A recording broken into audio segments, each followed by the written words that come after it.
Learn how to make holiday jewelry with Craft Closet and your laser cutting machine. Hello, I am Katie from thecraftyblogStalker.com, and if you want more craft tutorial videos, make sure to hit that subscribe button. And a big thank you to Craft Closet for sponsoring this video. I'm going to share how to make jewelry using these Vogue Element laser materials from Craft Closet. Vogue elements are designed specifically for jewelry making, but of course can be used for a variety of other projects. The materials measure 9 by 11 and the width is 1/16 of an inch or 0.0625 millimeters. There may be just a small variance in those thicknesses. The materials I'm using today come from the Whimsy Christmas collection, and there are other winter/Christmas collections that I will be showing at the end of this video. So make sure and stay tuned for that. I have designed an SVG file specifically for these materials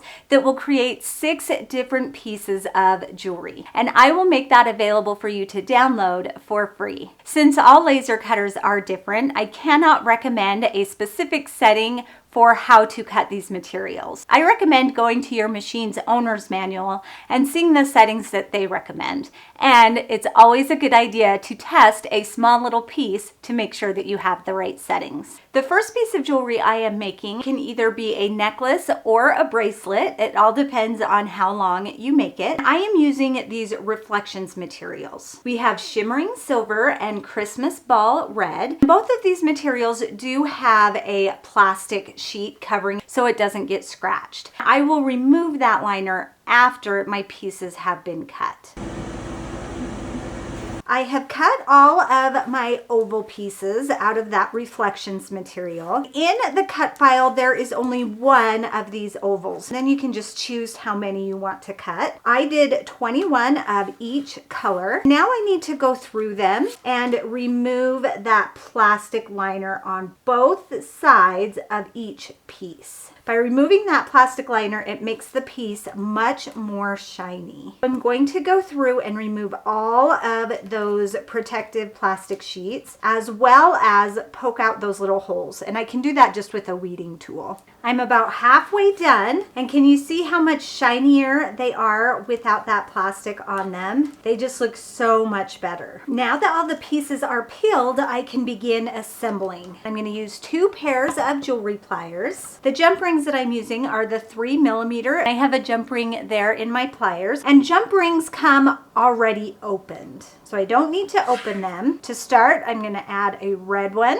and a silver one because I'm going to go every other color. And this is just the start. I'm holding one end of the jump ring with 1 pair of pliers, and I'm going to grab the other side with the other pair of pliers. To close that jump ring, I twist my wrists. If I were to push it together, that would make the jump ring misshaped, and it'll hold together much better if it is circular. There is our first little section, and I'm just going to keep going. I'll grab another jump ring with my pliers. Then the chain that we've started, I've got red, so I'm going to do silver first, and then I'm going to add this one. Grab each side of that jump ring with a pair of jewelry pliers and twist to close. See how we're just lengthening that? Next, I'm going to do red. I'll grab my jump ring, put on a red piece, then our chain, and close that jump ring. I'm going every other color. Continue that for as long as I want to make my chain. And if your hands get a little shaky, it really does help to plant your wrists on the tabletop to help steady. If I tried to do this up here, I would be super shaky. This has some pretty good length, so I'm gonna test it because I want to make sure that it'll fit over my head. Move my hair out of the way, and let's check the length on that. That is pretty good. That is about the length I want it to be. Now, of course, if you wanted it longer, you can make this any length that you would like. So I'll connect the 2 ends with the jump ring at that end, then the other. Close that jump ring just like we have every other. And there is the necklace. Oh, that is so cute. I love how shimmery it is. I still have a lot of these reflection tiles or beads left. Let's go ahead and make one as a bracelet. I'll use my own wrist to measure. I think for me, I need 1 more. That means I can either have 2 silver on the end or 2 red. Let's do 2 red on the end. I've got a clasp here, and I'll grab a couple more jump rings. I want 1 larger jump ring. I have 1 jump ring, and I'm going to put that into the last tile of our chain. Close it, grab another, link it into that jump ring, and then attach our clasp. Close that jump ring. I'm going to do the same on the other side. Attach a jump ring to that last piece. Close it. Now if you need this to be just a little bit longer, you could add a couple more jump rings, but I don't need it to be that much longer. This larger jump ring, I'm going to go ahead and close that. I've got the jump ring from the last tile and that larger closed jump ring. I'm going to close that one. Now to put it on, we're going to see if I can do this. And there is the bracelet. Oh, that's so cute. And the matching necklace. I will make some snowman earrings out of this really pretty hickory material, and this is compatible with both CO2 and diode lasers. Assembling the snowman earrings is really quite simple. We only need 4 2mm jump rings, some earring hooks, 2 pairs of pliers, and those cute little cut-out snowmen. Grab a jump ring, string on a snowman, close that jump ring. Repeat for the other snowman. Grab another open jump ring. On that jump ring, we're going to put the snowman and the jump ring, and then an earring hook. Close that jump ring. There's our first earring, and there is our other snowman earring. Those just so cute and were super simple. This material is called Glamflex, and this is the pearl glitter. This also has a protective sheet on both the front and the back, making it a little bit stiffer, but once those protective sheets are off, it is quite flexible. I will use this material to create a braided bracelet. This is for the braided bracelet. The first thing I want to do is take off that plastic protective sheet that will be on both sides, and then on the back side. You can see it is nice and flexible. With this one, we do exactly as the name suggests. We braid right over center, left over center, right over center, trying to keep those strips as straight as possible. I've braided that whole length of the Glamflex, and now I need to even out that braid a little bit just by stretching it in places and making it lay flat. I'm going to take the new end, grab a pair of scissors, and just even those up a little bit. To hold those ends, I'm going to use a clamp. Here is the end clamp with the clasp, and I'm going to take that clasp off because it'll just be a little bit easier to deal with this end piece without the clasp. Grab each side of that jump ring and twist to open. And then I can put that back on in a minute. There is the end of my bracelet. Holding that clamp with my jewelry pliers, I'm going to slide that end into the clamp and close it by squeezing it together. And that clamp has little teeth in it that will dig into that material to hold it nice and secure. There's our one end. I can put this clasp back onto the clamp and twist the wrist to close. For the other end, I'm going to cut this off, hold it with my clamp, take off this chain from the other clasp. I've got the clasp in my needle nose pliers, slide that clasp onto the ends, secure it by closing that clasp. Now I can take this end chain and put it back on our clasp, close that jump ring. There is our braided bracelet. That's so cute, and it's so sparkly. Perfect for the holidays. These materials are a luxe leather. We have green envy and lime potion. Both materials are CO2 and diode laser compatible. I will make some earrings using these two materials.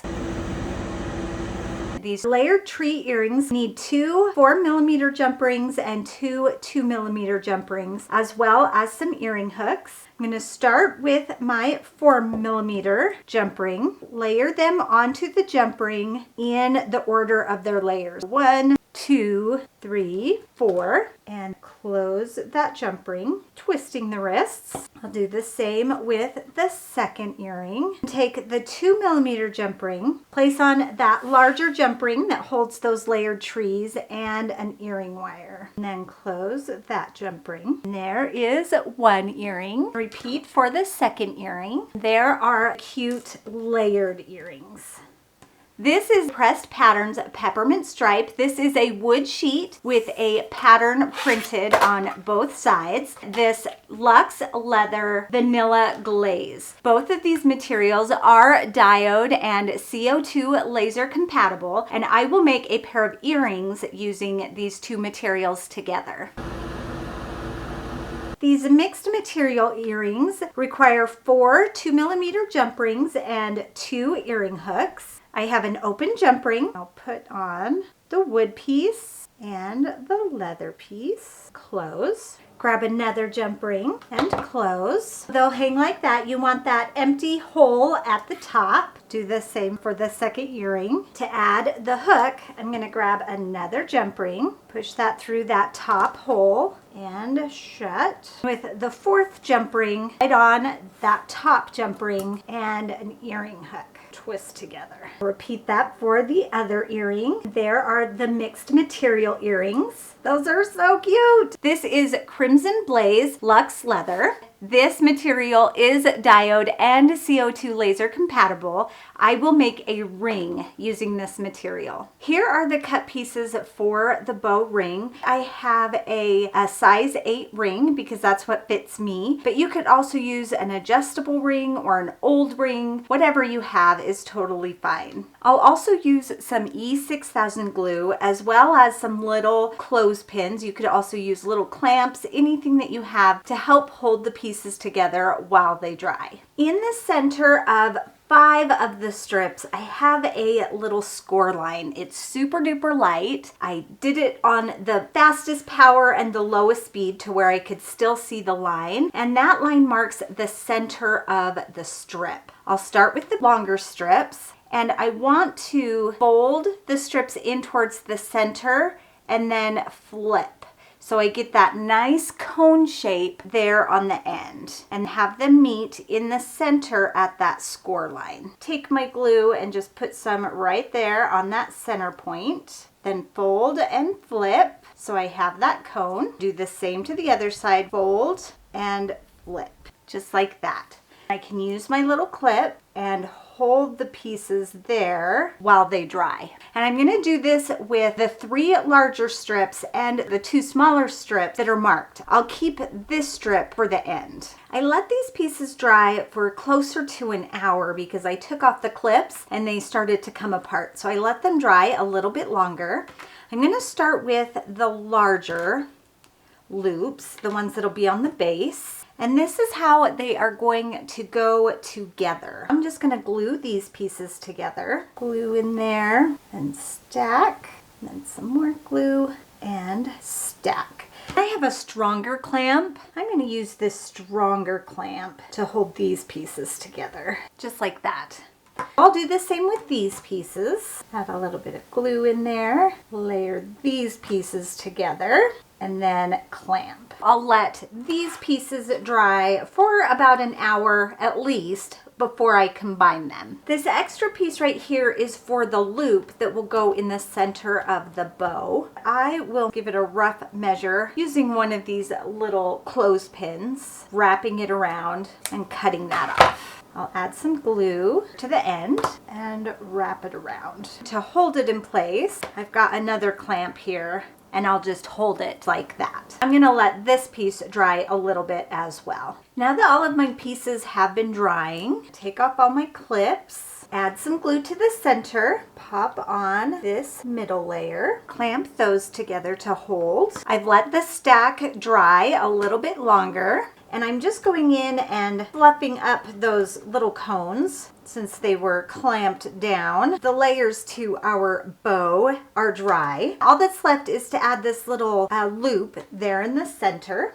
Place that in there. That is so cute. For the back, I'll put a big old dollop of glue on that ring, press it onto the back of my bow. Now I need to let this dry. The ring is completely done drying, and look at how cute! I love this new party ring. This is so stinking cute. It is the perfect addition to all of our other holiday jewelry that we made today. These are each so cute and unique in their very own way, and I couldn't have done it without Vogue elements from Craft Closet. What piece is your favorite? And don't worry, I didn't forget. Here are the other collections of Vogue elements. This is the Cozy Winter collection. For pressed pattern, we have Fireside Flannel. For willows, we have Koa. And then 2 luxe leathers, Onyx Night and a brown saddle. These materials are from the Winter Wonderland collection. Frosted Snowfall in a pressed patterns. Midnight Tundra, a luxe leather, figured walnut, cobalt crystals in the Gemini acrylics, and